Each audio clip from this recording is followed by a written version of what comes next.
US के लोगों ने, यूनाइटेड नेशंस के, यूनाइटेड स्टेट्स के लोगों ने, यूनाइटेड किंगडम के लोगों ने, लंदन के लोगों ने, ऑस्ट्रेलिया के लोगों ने, जहां जहां पर हमारे विदेशों में हमारे अंबेडकराइट्स रहते हैं, उन सभी लोगों ने यूनेस्को से लेकर राष्ट्रपति तक, प्रधानमंत्री तक, सीएम तक, डीएम तक सभी निवेदन ये ईमेल द्वारा वहां पर दिए।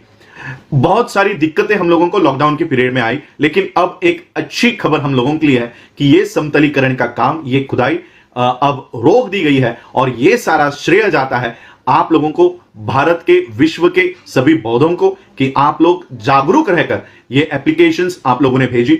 आने वाले समय में अब हम लोगों को सुप्रीम कोर्ट में अपना ये मुद्दा वहां पर डट कर लड़ना है, उसकी भी सारी तैयारी हो चुकी है। जितनी भी पार्टियां हैं, ये पार्टियों को बाहर रखो और बौद्ध होने के नाते एक होकर इस आंदोलन में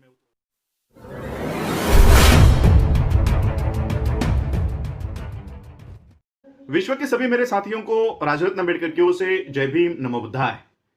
आज मैं आप लोगों को साकेत बुद्ध भूमि के बारे में अपडेट देने के लिए यहां पर आया हूं कि किस स्टेज में यह आंदोलन है। 21 मई को, 22 मई को अयोध्या में जो विवादित मंदिर का निर्माण इस लॉकडाउन के पीरियड में भी जारी था, वहां पर खुदाई के समय, समतलीकरण के समय बुद्ध के अवशेष मिले, प्राचीन अवशेष मिले और पूरे भारत में ये एक मांग उठी कि वो बुद्ध भूमि है और इसलिए वहां पर बुद्ध के विहार का ही निर्माण होना चाहिए। और एक मांग उठी कि जो अवशेष वहां से निकल रहे हैं उसका ठीक तरह से जतन किया जाए, प्रोक्योरमेंट किया जाए। हम लोगों को यह भी सुनाई दिया कि जो अवशेष वहां से निकल रहा है उसे क्रशर में डालकर उसकी मिट्टी बनाने का काम वहां पर चल रहा था। मैं सबसे पहले भंते सुमित रत्न जी का आभार व्यक्त करना चाहूंगा। हालांकि मेरी उनसे कभी बात नहीं हुई, उनका नंबर मेरे पास नहीं है, लेकिन सोशल मीडिया के माध्यम से, यूट्यूब के माध्यम से जब पता चला कि लॉकडाउन के पीरियड में जब हमारे पास आने जाने की कोई व्यवस्था नहीं है, इन हालातों में भी वो वहां तक पहुंचे। हालांकि उनको अंदर जाने से रोका गया, लेकिन ग्राउंड रिपोर्ट उन्होंने दी और भारत में सभी बौद्धों को जगाने का काम उन्होंने किया। भारत के बाहर भी ये संदेश गया और फिर उस समय से सभी लोगों ने इन अवशेषों को जतन करने की मांग की। सभी लोगों ने राष्ट्रपति को, प्रधानमंत्री को, मुख्यमंत्री को, डीएम को, कलेक्टर को, सभी लोगों को निवेदन दिए। सभी स्टेट से यह मांग गई कि यहां से बुद्ध अवशेष जो मिल रहे हैं उसका जतन किया जाए और ये जो समतलीकरण का, खुदाई का जो काम चल रहा है इस पर रोक लगाई जाए।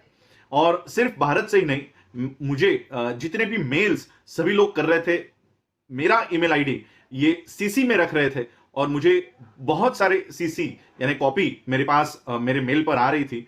यूएस के लोगों ने, यूनाइटेड नेशंस के, यूनाइटेड स्टेट्स के लोगों ने, यूनाइटेड किंगडम के लोगों ने, लंदन के लोगों ने, ऑस्ट्रेलिया के लोगों ने, जहां जहां पर हमारे विदेशों में हमारे अंबेडकराइट्स रहते हैं, उन सभी लोगों ने यूनेस्को से लेकर राष्ट्रपति तक, प्रधानमंत्री तक, सीएम तक, डीएम तक सभी निवेदन ये ईमेल द्वारा वहां पर दिए। अब इसका परिणाम यह हुआ है कि ये निवेदन इन लोगों को प्राप्त हुए हैं।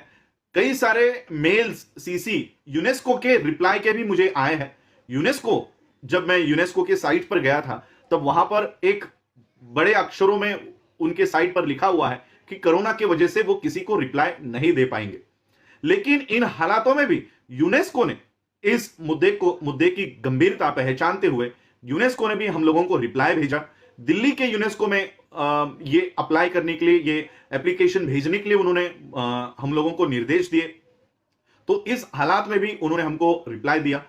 तो अब इसका परिणाम यह हुआ है कि ये सारे एप्लीकेशंस, ये सारे निवेदन पूरे भारत भर में से, पूरे विश्व में से प्रधानमंत्री, भारत के प्रधानमंत्री, भारत के राष्ट्रपति, उत्तर प्रदेश के सीएम, उत्तर प्रदेश के कलेक्टर, वहां के स्टेट, वहां के जिला, डिस्ट्रिक्ट डीएम्स और इन सभी लोगों को जो निवेदन गए हैं उसका परिणाम यह हुआ है कि अब यह समतलीकरण का काम और ये खुदाई का काम महीने भर के लिए, 1 महीने के लिए इसे रोक दिया है। और ये हम लोगों को एक समय मिला है, पर्याप्त समय मिला है, क्योंकि कोरोना की वजह से हम लोगों को सुप्रीम कोर्ट में भी अपनी याचिका दाखिल करने में बहुत देरी हो रही है। ऑनलाइन ये याचिकाएं दाखिल की जा रही है, ऑनलाइन ही मेरा वेरिफिकेशन हुआ।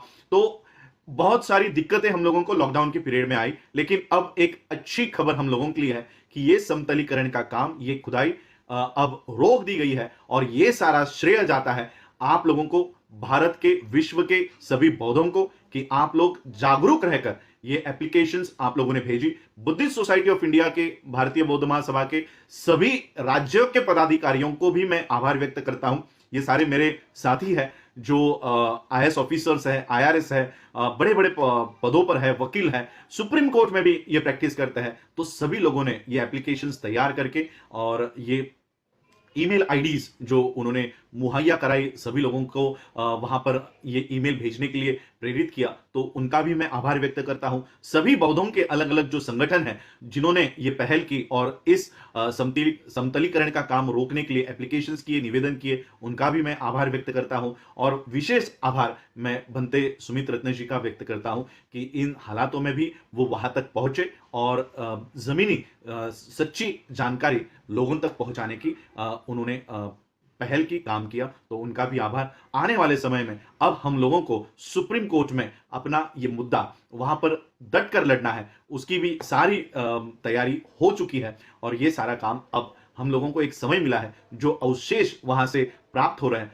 अब कम से कम वो अवशेष सब सलामत रहेंगे और ये एक समय हम लोगों को मिला है सुप्रीम कोर्ट में। इसके बाद हम लोग वहां पर डट कर लड़ेंगे और सभी लोगों से मैं ये विनती करना चाहूंगा कि इस मूवमेंट में, इस आंदोलन में भी आप लोग इसी तरह से एकजुटता दिखाते हुए अपने हक और अधिकार के लिए इस आंदोलन में शामिल होंगे। यही आज मैं आप लोगों को विनती करने के लिए और ये जानकारी देने के लिए कि ये काम अब रुक गया है, समतलीकरण का, खुदाई का काम अब रुक गया है। एक बेनिफिट हम लोगों को मिला है, ये सिर्फ और सिर्फ आप लोगों की एकजुटता की वजह से। कोई ऑर्गेनाइजेशन या कोई नेता या कोई लीडर इसमें लीड नहीं कर रहा था, इसका लीड केवल और केवल भारत की और विश्व की जनता कर रही थी। भारत की और विश्व के अंबेडकराइट्स और बौद्ध मिलकर यह आंदोलन लड़ रहे थे और इसलिए हम लोगों को यह अब समझ लेना चाहिए कि हम जब एक हो जाते हैं तब हमें किसी लीडर की आवश्यकता नहीं है। हमको सिर्फ गाइडेंस अगर मिल जाए कि हमको क्या करना है, तो ये आंदोलन हम अपने ही बल पे